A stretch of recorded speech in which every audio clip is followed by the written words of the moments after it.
I wanted to touch upon happiness a little bit. I've actually had a few people on the podcast who have written books upon this. Scott Galloway, Mo Gaudat. It seems to be something which we all strive to want. We all want to be happy for the majority of our lives. What do you think are the keys to being happy? What do you think makes a person happy? Happiness is at 5 levels. One is physical happiness, which comes from sensual pleasures. When the eyes connect with something beautiful, the ears hear something melodious or some appreciation. When the tongue tastes something delicious, that's pleasure, that's happiness. But that's sensual happiness. Above sensual happiness, second level is mental happiness. You hear some poetry, you hear some nice music. It touches the mind actually. The third level is intellectual happiness, where you come with certain solutions to problems and it's an aha moment. It's intellectually challenging, and therefore that intellectual happiness is higher than mental and sensual. The fourth level is egoistical happiness, which is sense of achievement, accomplishment. And that is higher because to achieve that, people can give up the below three.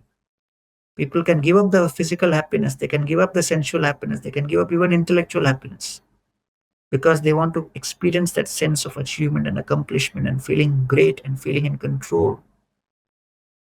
But beyond the fourth level of egoistical happiness is the fifth level called spiritual happiness. And spiritual happiness is unlimited, unceasing, ever growing, ever fresh. And therefore, if sensual happiness is like half a dollar and mental happiness is three quarters of a dollar, if intellectual happiness is like a dollar, egoistical happiness is like $1.5, spiritual happiness is like $1 billion. And therefore, Ramante Yogino Anante Satyananda Chidatmani. The yogis are those who are aspiring for that pleasure coming and uprising from the soul. So now if you dissect each one of these, the causes for happiness within each one, will go into different subpoints. What makes somebody sensually happy? What makes somebody mentally happy? What makes somebody intellectually happy? What makes somebody egoistically happy? So then you can, dissect that further and get into more details. Am I right in assuming that you have reached that peak of spiritually being extremely happy? Well, within, like from a person who is aspiring for sensual happiness, from that perspective, yes, I have experienced something which is much higher. But from the potential of what is available within spiritual happiness, I'm still, short of what the overall potential is.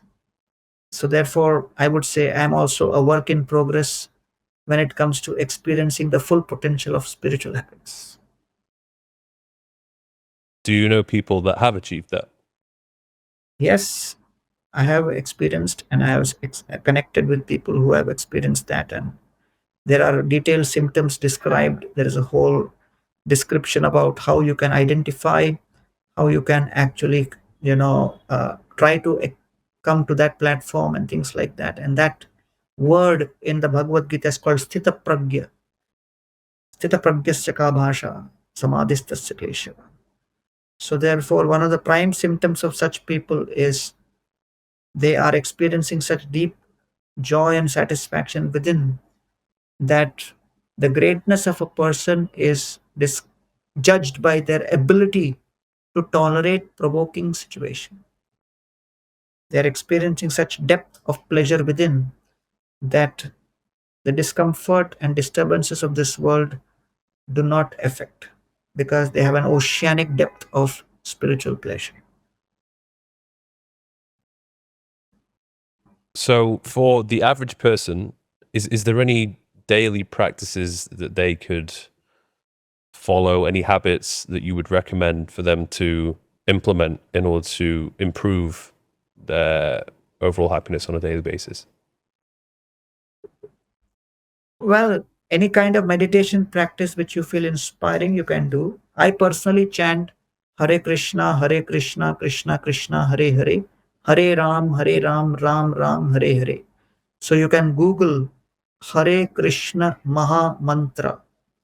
So Hare Krishna Maha Mantra is what I personally chant, and I have experienced great transformation and improvement in my consciousness by chanting on a regular basis.